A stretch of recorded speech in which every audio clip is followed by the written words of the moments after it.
Welcome to the Why Did I Get Cancer podcast. I'm Deborah Herlax-Enos, a small-town girl turned TV nutritionist and healthy living expert. I design health programs for the average guy or gal, including those average guys named Metallica. On September 1st, 2020, I was diagnosed with breast cancer. I asked every oncologist the same question, why did I get cancer? But none of my doctors had good answers for me. I wanted answers, and that's why I started this podcast. I want to help you to lower your cancer risk and provide self-care tips for those in the battle. I'm getting answers, and I want to share them with you. What did I take away from today's episode? The importance of what we put in our mouth and how that can impact our cancer risk. Dr. Jenn talks a lot about some of her favorite foods to prevent cancer. Some of those are going to be mushrooms and flax seeds and blueberries. We had a great discussion about how even really busy people can incorporate these foods on a daily basis. One of the things I've realized is if I'm eating on the run all day long, I am going to need to sit down at night, practically have a Thanksgiving-sized meal. And I think there's also something that we're craving, which is sitting down, taking I usually take 4 or 5 deep belly breaths before I start my meal. I do it at the end of my meal, but I didn't used to do that. I was the eating on the run person. Now, I wasn't going through drive-thrus because I'm a certified nutritionist and I'd get kicked out of my association if I did that. But I still would, again, walk in the door at night and I'd make a big bowl of popcorn, eat this big bowl of popcorn as I'm making dinner, glass of wine, maybe 2 glasses of wine, stuff myself. Eating like a sumo wrestler. Yeah. And we all know what sumo wrestlers look like, right? When we eat like that, as the day goes on, we have very good and sound metabolism in the morning. And then as the day goes on, our metabolism becomes less and less efficient as we approach night. Because at night, what are we supposed to do? We're supposed to repair. We're supposed to rest and repair. And we can't do that if we're digesting our meal. And so when we do that and when we eat like sumo wrestlers, your body is also going to rush the digestive process because it knows that it has work to do. So think about when you have a big, huge pile of work ahead of you and you have a deadline, are you going to do it with the same carefulness and intention as if you had all day to do it? I love that. You're right. So it's rushing digestion, which rushing is never going to end up with a good impact. And then you try to go to sleep. Right. You don't get what you need about it. And beyond that, everything else in front of it suffers. So you're not going to sleep as soundly because you already distracted your system by having to make it do this last load of laundry before it went to bed. Right? And so you're not going to have the same night's sleep if you're throwing another load of laundry in at 10 o'clock. You're not. And then you wake up, and I don't know about you or your patient population, but if I eat really late or even have a glass of wine after 7 o'clock at night, I sleep terribly. And then when I wake up in the morning, I am hungry and grumpy all day. Yeah. And so that's the blood sugar spiking up and down. Yes. So it's a terrible health roller coaster to be on. It for sure is. I think it's so funny, though, that you said that you didn't go to drive-thrus because you're a nutritionist and your society would kick you out. I had lunch last week. I sat next to a woman who is a nutritionist for a hospital, a children's hospital. And as I'm sitting next to her and she's drinking diet orange soda, and I nearly fell off my chair. It blows my mind. But then just like most physicians have no knowledge about nutrition or nourishment. I think that in the area of nutritional training, I think that there is a vast divide in terms of what is right, what is taught, what is acceptable, right? And for so long, nutritionists like you were focused on weight loss. And so they thought like eat less, exercise more, right? Exactly right. That was our mantra, just and avoid, high fat items like pistachios and avocados because eating fat will make you fat. Now, I will say that this was the 90s when, we were giving that kind of advice. But I will say every now and then I'll just think, "Oh my gosh, I'm eating half an avocado. I would have never done this 15 years ago." So, it's nice that fat is now out of jail. So that brings me to some questions about foods for cancer prevention. And I know that you are a huge huge mushroom cheerleader. So can you tell us about mushrooms and maybe any other foods that you think are great for cancer prevention? Yeah, absolutely. First, I want to say that mushrooms are a kingdom, right? The fungi are a kingdom. And there are over 1.5 million species of mushrooms. There are a handful of them that are frequently used. So the two that I use the most in terms of cancer are reishi and turkey tail. Now, the medicinal mushrooms are divided up into culinary and non-culinary. The culinary ones are delicious and should be consumed as food. So that is shiitake, maitake, and lion's mane. And they all have their individual like specialties. Shiitake is particularly good with cardiovascular health and blood vessel health. Lion's mane is particularly good in terms of central nervous system. So it helps with depression, anxiety, cognition, sleep, but it also helps to prevent things like Alzheimer's and Parkinson's. And so including lion's mane in your diet frequently is a really good idea for everyone. There is no downside to eating mushrooms, and the medicinal mushrooms all share similar qualities in that they all are antibacterial, antiviral. We've had quite a viral epidemic, right? They help with that, but they also help with healing our interface surfaces. So help to guard the surfaces that are in communication with the outside world. So they help with our lungs, they help with our gut, our GI tract, they help with our sinuses.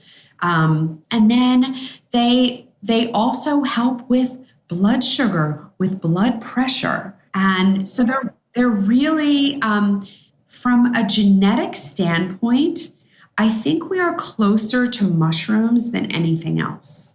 The mushroom kingdom is really, really, really fascinating. And when we think about it, where mushrooms come from, so mushrooms take decaying wood or decaying matter, and they turn them into that fruiting body, that thing that we consume, right? So they take what is old and dying and convert it into life. And then beyond that, the network of mycelium, which are the roots that live under the ground, that's how the forest communicates. They are the intelligence of the forest. And when we consume them, it helps our intelligence. It helps our communication. It helps our different organs to speak to one another because we are one system that requires constant and effective communication. And so it helps to balance our hormones. That's how our body talks to itself. It helps to balance our neurotransmitters. That's how our body talks to itself. Oh my gosh, amazing information. And I didn't really, well, I'll compare this to nuts. There are some nuts, like almonds, are great with cholesterol in the body, and it seems like each nut has a different impact in the body. And it sounds like what you're saying, mushrooms are the same way. Yeah, absolutely. And quite frankly, like I try to consume a little bit of all of them because I want all of the benefits. So I definitely eat the culinary ones. In fact, I made crab cakes out of lion's mane mushroom, hearts of palm, and artichokes over the weekend, and they were delicious. Oh my goodness. That's a great idea. And probably for people who maybe think that they don't like mushrooms. I say that there is a mushroom for everyone, for sure. But if you absolutely can't eat mushrooms, most of these are available in a powder form. And I'll give a plug to my favorite company because I think the people at Real Mushrooms do a beautiful job, and they are affordable and a very, very, very quality product. I'll link that in the show notes so that people can check that out. Can mushrooms be consumed raw? They shouldn't be. Most mushrooms should be cooked before you eat them. Good tip. Any other foods that we should be including? I feel like we should probably just mention psilocybin, even though it's only legal in a couple of states currently. But I do believe that that will change. And the work that is being done with the role of psilocybin, especially in the metastatic population, is really amazing because going back to that trauma, that 80% of people with metastatic breast cancer have some kind of unresolved trauma. The mushrooms have actually been proven to help these people heal, to change their perspective, to rewire their circuitry. So it gives different meaning to whatever that event was in their life. I think we all need to pay attention to the data that's coming out on psilocybin because it's really amazing. It's also being used for people coming home from war with PTSD. I have read some of those studies with PTSD. And it's really, it's amazing. And we need to look back to nature because nature does provide. Everything that we need, God provided for us. There are foods that I tell people with breast cancer in particular to make sure that they're consuming every single day. Not just because of single nutrients in them, but because that whole food works synergistically with our microbiome in our body in order to have optimum function. So, because that's really what we're looking for. We're not looking, health is not the absence of disease. Health is optimal function. So that's really what we're looking for. So when we give our body what it needs and take away what it doesn't, our body knows what to do. We know how to heal. We are brilliant machines. So I ask people to try to include 2 tablespoons of ground flax and just get flax seeds, keep them in your freezer, get a little spice grinder, grind them up as you use them, and you can sprinkle them on salads. You can put them in your soup. You can put them in your smoothie if you make smoothies. I literally put them on everything. I found that they never add a bad flavor, and most of the time that nutty flavor enhances. And so I don't have any problems getting in that 2 tablespoons a day. And then eating bitter greens to help with your liver function, to help with digestion. So including bitter greens in your diet every day. The red group that is rich in ellagic acid is pomegranate, raspberries, marionberries, blueberries, blackberries. So making sure that you're getting that in every day. Quercetin-rich foods, which is green apples and onions. Garlic, allicin is a very potent antibacterial, antiviral. And so making sure that, and then for breast cancer in particular, or hormonal cancers, the cruciferous vegetables, and making sure that you're having several servings a day of those cruciferous vegetables. So those are all those like stinkier vegetables. So the broccoli and the Brussels sprouts and cauliflower, and cabbage especially. And because we can get both the red and green cabbage, so we allow for more of those anthocyanins as we allow the darker blue, black, red colored foods into our diet. And variety is key. So you don't have to eat it all in a day, but over the course of a week, you should aim to consume between 30 and 40 different plants. Okay, so now that, I have to say, is something I strive for, but I never hit because I will go to my farmer's market. I'll go to my local supermarket and I buy the same darn things. every week, every week. That's where farm share comes in really handy because it forces you to use things that you wouldn't normally use. And like you tell the toddler, when you get your farm box every week, you get what you get and you don't get upset. Right? I love that. And it forces you to just try something new because I hate food waste. I grew up on a farm. We never threw anything away. And then you get online, you find a recipe, and you figure it out. Yeah. The other thing is make sure you include lots of herbs because that is a great way to get an extra like 8 or 10 plant species without having to eat like a lot. You know, people say to me all the time, I can't eat that many vegetables. Well, if 10 of them are the herbs that you're chopping up and seasoning with, then now you're down to 20. You can get 20. You're right. You're right. And the cool thing is that no matter where you live, we can all grow herbs in a little pot on our windowsill. When I make a salad, I usually put at least 3 herbs. So my main ones will be dill and parsley, and basil can sometimes be a little bit too strong, but I'll just throw a ton of parsley and dill in. And I get compliments on my salads all the time. And the dressing is so simple, but the herbs make it taste like it's, a 5-star restaurant.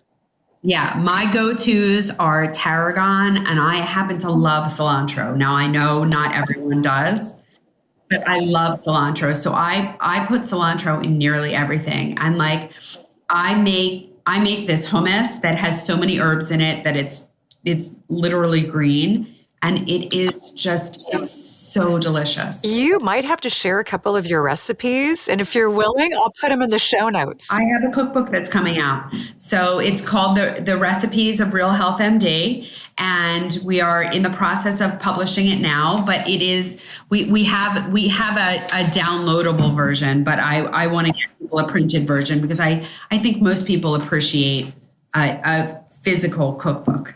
But yeah, we have a beautiful, beautiful, beautiful cookbook. Oh, I can't wait. I can't wait. Yeah, me too. So I have a couple of final questions. And one is a quote. I don't know if you're familiar with the Weston A. Price Foundation, but I interviewed Hilda Labrada Gore a couple of months ago from Weston A. Price, and she was saying about cancer or any type of disease that you can't get well in the same environment that made you sick. Do you have any comments? What I say is you have to change something. If you expect a different outcome, then you have to live your life differently after your diagnosis than you lived it before. And this is not, the number of people that have come to me and said, I've done everything right, and they're not wrong. They're just not doing the right things for them. We are all bio-individual. And so what's right for me, there are no good foods or bad, well, there are bad foods, but there are a lot of good foods who are bad for people. So I will give you a perfect example.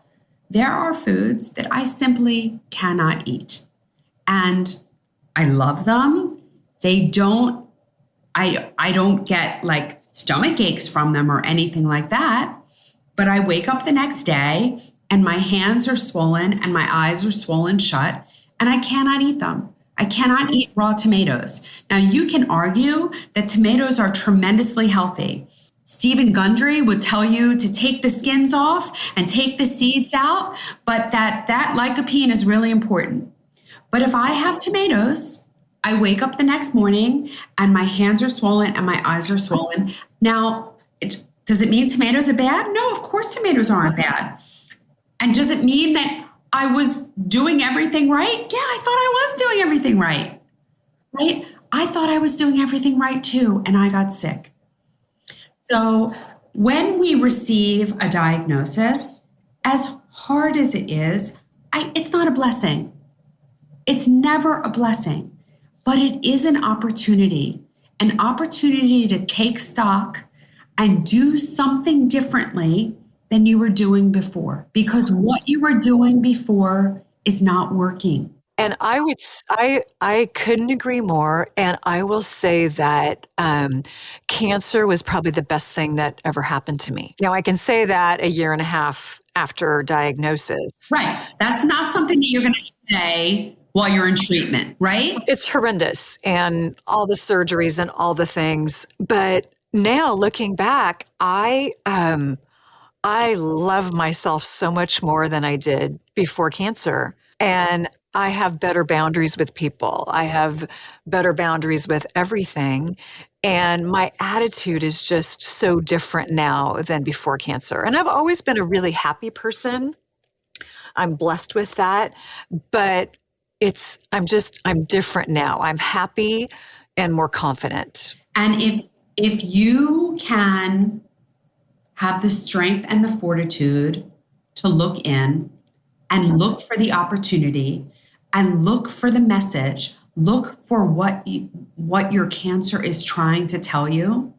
If you can do that and apply some meaningful, durable changes, then your outcome is what the outcome will be. That you will find yourself on the other side in a better place, as a better person, enjoying life even more. Oh my gosh. Dr. Jenn, I can't thank you enough for coming on my podcast. Why Did I Get Cancer? I wish I would have known you when I got diagnosed. I think things might have been different for my treatment, but I know you now. And now thousands of people will hear about your work. I always say that God gives you what you need when you need it. That's right. You're absolutely right. So thank you so much for coming on my podcast.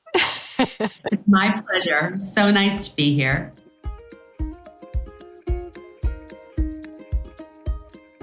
One of my favorite supplement companies is Seeking Health. This company was created by Dr. Ben Lynch, author of Dirty Genes. I'm a huge fan, and one of the products that I love so much that he's created is this liquid vitamin D. My body has a hard time breaking down supplements, so I love the flexibility of having liquid vitamins. And I started this product a few weeks ago. I went to get my vitamin D tested, and it had gone up significantly. So I was thrilled with the results. And use the code ENOSAPRIL22 for 10% off your order. Thank you for joining me today on the Why Did I Get Cancer podcast. I've got my shopping guide for all of my cancer self-care items in the show notes, along with information about today's guest and our show sponsors. And don't forget to subscribe to my podcast so you never miss an episode. Keep in mind, I'm not a doctor. I'm just a gal that got diagnosed with cancer and wanted answers. If you need medical advice, please be sure to consult with a medical professional. And thank you for listening.